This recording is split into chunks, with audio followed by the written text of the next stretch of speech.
ബഹുമാനപ്പെട്ട അബ്ദുള്ള റളിയല്ലാഹു തആല മരിക്കാൻ കിടക്കുമ്പോ ഉസ്മാൻ ബിൻ അഫ്ഫാൻ റളിയല്ലാഹു തആല അദ്ദേഹത്തെ സന്ദർശിക്കുന്നതിന് വേണ്ടി ചെന്നു. ആ സമയത്ത് അബ്ദുള്ളയോട് ഉസ്മാൻ റളിയല്ലാഹു അൻഹു ചോദിച്ചു, നിങ്ങൾക്ക് എന്താണ് ആഗ്രഹം? അപ്പൊ അദ്ദേഹം പറഞ്ഞു, ഞാൻ ആഗ്രഹിക്കുന്നത് റഹ്മത്ത് റബ്ബി, എന്റെ റബ്ബിന്റെ കാരുണ്യം മാത്രമാണ്. രണ്ടാമത് ഉസ്മാൻ ചോദിച്ചു, മാതാ തഷ്തക്കി, നിങ്ങൾക്ക് എന്തിനെ കുറിച്ചാണ് ആവലാതി, നിങ്ങളുടെ പ്രയാസം എന്തിനെ കുറിച്ചാണ്? അബ്ദുള്ള റളിയല്ലാഹു തആല അൻഹു പറഞ്ഞു, എന്റെ പ്രയാസം എന്റെ പാപങ്ങളെ കുറിച്ച് ഓർത്താൻ.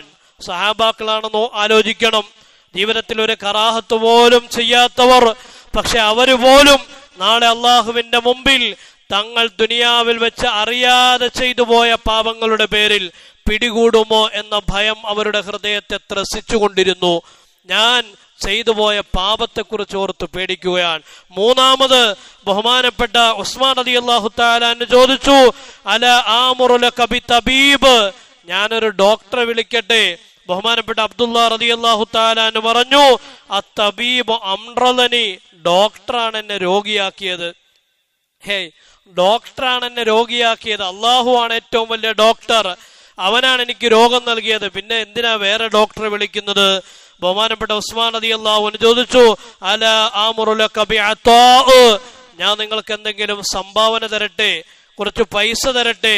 അദ്ദേഹം പറഞ്ഞു, ലാ ഹാജത ലീ ഫീ, എനിക്ക് ആ പൈസയിൽ യാതൊരു ആവശ്യവുമില്ല, എനിക്ക് നിങ്ങളുടെ പൈസ വേണ്ട. അടുത്തതാണ് ഉസ്മാൻ റളിയല്ലാഹു അൻഹു ചോദിച്ചത്. പലപ്പോഴും നമ്മൾ നമ്മുടെ ഹൃദയത്തോട് ചോദിക്കുന്ന ഒരു ചോദ്യം അതാണ്.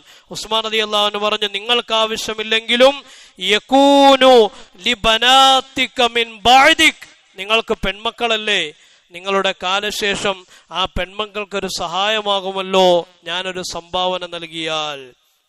നമ്മൾ പെൺമക്കളെ കെട്ടിക്കാൻ വേണ്ടി ഹറാമായ കാര്യത്തിൽ കൊണ്ട് നമ്മുടെ പൈസ നിക്ഷേപിക്കുകയാണ്. എന്താണെന്ന് ഞാൻ പേര് പറയുന്നില്ല.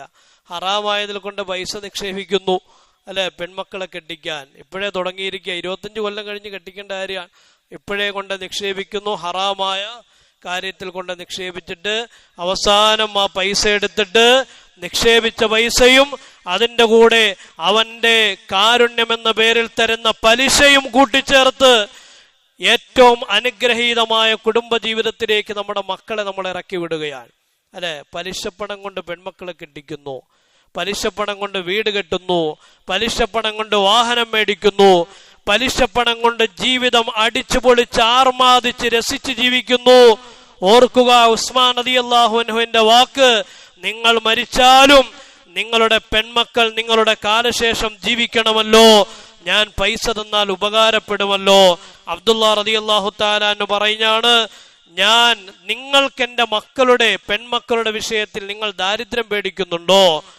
എന്നാൽ നിങ്ങളൊരു കാര്യം കേട്ടോളൂ ഉസ്മാൻ, ഇന്നി അമർതു ബനാതി യഖറഅന കുല്ല ലൈലത്തിൻ സൂറത്തുൽ വാഖിയ, എല്ലാ രാത്രിയിലും എന്റെ പെൺമക്കളോട് സൂറത്തുൽ വാഖിയ ഓതാൻ ഞാൻ കൽപ്പിച്ചിട്ടുണ്ട്. ഇങ്ങനെ ഞാൻ പറയാനുള്ള കാരണം പ്രവാചകന്റെ ഒരു ഗ്യാരണ്ടിയാണ്, അല്ലെ? ദുനിയാവിൽ നമ്മുടെ ആളുകൾ നമുക്ക് തരുന്ന ഗ്യാരണ്ടി അവസാനിക്കും, അവർക്ക് പോലും അവരുടെ വിഷയത്തിൽ ഗ്യാരണ്ടി ഇല്ല. പക്ഷേ പ്രവാചകന്റെ ഒരു വാക്ക് എനിക്ക് ഗ്യാരണ്ടിയാണ്. എന്താണ് ആ വാക്ക്?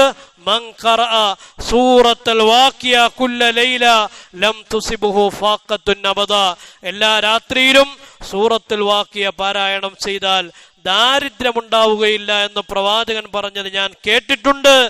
ഈ ഹദീസ് എന്റെ മക്കളെ ഞാൻ പഠിപ്പിച്ചു കൊടുത്തിട്ടുണ്ട്. അവരോട് സൂറത്തുൽ വാഖിയ മുടങ്ങരുതേ എന്ന് ഞാൻ കൽപ്പിച്ചിട്ടുണ്ട്. അതുകൊണ്ട് ഉസ്മാൻ, നിന്റെ സമ്പത്തിന് എന്റെ മക്കളെ താങ്ങി നിർത്താൻ കഴിയൂല, എന്റെ പെൺമക്കളുടെ പാറാവുകാരൻ സൂറത്തുൽ വാഖിയാണ് എന്ന് ബഹുമാനപ്പെട്ട അബ്ദുള്ള റളിയല്ലാഹു തആല അൻഹു പറയുകയാണ്.